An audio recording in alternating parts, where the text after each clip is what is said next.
ছোট ছোট সামাজিক এবং পারিবারিক শিক্ষা মানুষের আত্মজ্ঞান এবং আত্মবিশ্বাস বাড়ায়। ছোট্ট একটা গল্প বলছি শুনুন। একটা ছেলে গ্র্যাজুয়েশন কমপ্লিট করার পর সে জীবনের প্রথম ইন্টারভিউ দিতে যাবে কোনো একটা প্রাইভেট কোম্পানিতে। আর তার জন্য সে তৈরি হচ্ছিল। সে তার বাড়িতে একটা বেসিনের মধ্যে হাত ধুয়েছিল। হাত ধোয়ার পর সে ভালো করে ট্যাপটা বন্ধ করেনি এবং সে রুমের ভিতরে চলে যায়। আর তখন তার বাবা এটা দেখার পর তাকে ডেকে বলল যে তুমি ট্যাপটা ভালো করে বন্ধ করনি, এখান থেকে জল পড়ছে, ট্যাপটা ভালো করে বন্ধ করে দাও। তখন ছেলেটা বলল, বাবা এখান থেকে তো অল্প জল পড়ছে, তাতে কি হবে? তখন তার বাবা বলল যে জল অনেক মূল্যবান, জল অপচয় করতে নেই।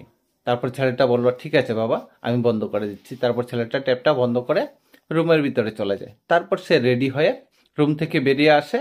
আসার পর বাবাকে নমস্কার করলো, বাবার থেকে আশীর্বাদ নিয়ে সে ইন্টারভিউ দেওয়ার জন্য যাচ্ছিল। ঠিক তখন তার বাবা দেখে যে রুমের ভিতরে লাইট জ্বলছে। তখন ছেলেটাকে ডেকে বলে যে রুমের ভিতরে কেউ আছে? তখন ছেলেটা বললো, না, রুমে কেউ নেই। তারপর বাবা বলল যে ঘরের ভিতরে লাইট কেন জ্বলছে, তুমি লাইটটা অফ করে দাও, অযথা বিদ্যুৎ নষ্ট করবে না। তারপর ছেলেটা বললো, ঠিক আছে বাবা। তো ছেলেটা কি করলো, লাইটটা অফ করে তারপর সে ইন্টারভিউর উদ্দেশ্যে রওনা হলো। যখন সে ইন্টারভিউ দিতে গেল তখন সেখানে তারা তিনজন প্রার্থী।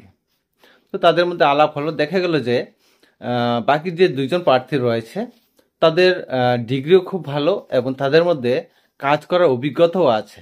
কিন্তু সে নতুন, তার মধ্যে না তো কাজ করার অভিজ্ঞতা আছে আর ডিগ্রিটাও তাদের থেকে একটু কম। যাই হোক, প্রথমে একজনকে ডাকলো, উনি ভিতরে গেলেন। তখন তারা বাইরে দুইজন ছিল ওয়েটিং রুমে। তো সে দেখলো কি পাশের রুমে একটা রুমের মধ্যে কোনো লোকজন নেই, অথচ ওই জায়গাতে লাইট জ্বলছে। তারপর সে উঠে গিয়ে লাইটটা অফ করে দিল, কারণ অযথা বিজলি নষ্ট হবে। তারপর আরও একজনকে ডাকলো, তারপর সে একা বসে আছে। তখন সে দেখলো কি যে পাশে একটা ট্যাপ দিয়ে জল পড়ছে। তারপর সে কি করলো, ওই ট্যাপটা বন্ধ করে দিল। ট্যাপটা বন্ধ করে আবার সে আগের জায়গায় এসে বসলো। তাদের দুজনে ইন্টারভিউ শেষ। এখন এই ছেলেটাকে ডাকলো। ছেলেটাকে ডাকার পর ছেলেটা যখন ইন্টারভিউ রুমে যাচ্ছিল তখন দেখলো যে দরজার সামনে একটা ফুলের টব পড়ে আছে। তখন সে এদিক ওইদিক দেখে টবটা কি করলো, টবটা ঠিক করে আবার বসিয়ে দিল। তারপর সে ইন্টারভিউ টেবিলে যায়, গিয়ে তার ডিগ্রি সার্টিফিকেটগুলো দেয়। দেওয়ার পর ওনার বস যে ইন্টারভিউ নিচ্ছিল উনি বসলো, ঠিক আছে আপনি বসুন। এবং বসতেই বলল যে আপনার এই চাকরিটা আপনি পেয়ে গেছেন। তখন ছেলেটা বলল যে আপনি তো আমার ইন্টারভিউ নিলেন না, আমার ডিগ্রি দেখলেন না, কোনো কিছু করলেন না, চাকরিটা আমি কিভাবে পেলাম? তখন ওই বস বলল, ওই যে সিসিটিভি, এই সিসিটিভি থেকে আমি সব কিছু দেখে নিয়েছি। প্রথম তুমি যখন এসে বসলে তখন একটা লাইট অফ করছিল, যেটা আমাদের জন্য লস হচ্ছিল, কোনো প্রয়োজন ছিল না এই লাইটগুলার, তুমি অফ করেছো। তারপর জল নষ্ট হয়েছিল, ওই জলটা তুমি ঠিক করেছো। একটা ফুলের টব পড়ে আছিল, ওইটা তুমি ঠিক করেছো এবং তার জন্যই তুমি সিলেক্ট হয়েছো।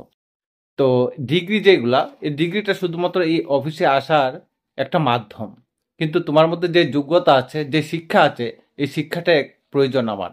তোমার মধ্যে সেই শিক্ষাটা রয়েছে এবং তোমার মতো একজন ভালো মানুষ আমার প্রয়োজন। বাকি তুমি যদি অভিজ্ঞতা না থাকে, অভিজ্ঞতা হয়ে যাবে, আমরা তোমাকে শিখিয়ে নেব। তো গল্পটা মূল উদ্দেশ্য হলো শুধুমাত্র ডিগ্রি থাকলেই হয় না, পারিবারিক, সামাজিক এবং ধর্মীয় শিক্ষাটাও খুব প্রয়োজন।